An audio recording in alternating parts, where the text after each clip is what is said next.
Nous allons faire une interview dans le cadre du projet de Twin Lettres de la critique sur le monde. Et on va interviewer Salvador parce qu'il a vécu plusieurs années en République du Congo. Quelle est votre nationalité? Ma nationalité, c'est la nationalité espagnole. Je suis d'ici, de Navarre. Je suis né ici à Pamplune. Que faites-vous dans la vie? Je suis prêtre d'une congrégation religieuse. Je suis prêtre catholique. Pourquoi parlez-vous français? Je parle le français parce que j'avais besoin de le parler pour aller au Congo. Et le français, c'est la langue officielle au niveau administratif du Congo. Je suis au Congo parce que j'avais envie d'aller aux missions. Et je sentais dans moi, dans mon cœur, que je voulais aller à l'Afrique. Le Congo, vous connaissez le Congo? Si ou non? Oui. Combien de Congo il y en a? La République démocratique du Congo, ici, c'est un des pays plus grands de l'Afrique. Et après, c'est la République du Congo. Ici, c'est Kinshasa. Ici, à l'autre côté du fleuve Congo.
Qu'est-ce qui vous a frappé au Congo?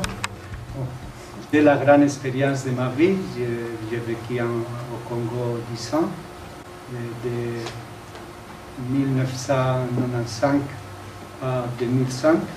C'est une expérience très forte parce que j'ai vécu avec les gens dans le plus profond du Congo, dans la forêt. Quelles sont les choses que tu as le plus au Congo? J'aimais beaucoup le contact avec les gens. J'étais très à l'aise avec eux. Je suis parti là. D'abord avec une grande difficulté qui est des difficultés de la communication, parce que j'avais appris le français, mais pour parler et pour avoir des relations avec les gens simples, c'est très difficile parce que les gens du peuple ne parlaient pas le français. Il fallait faire tout un grand effort pour apprendre une autre langue, que c'était la lingala, pour pouvoir avoir des relations avec eux, pour parler avec eux.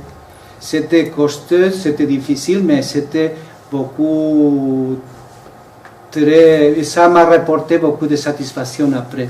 Et quelles sont les choses que tu n'aimais pas?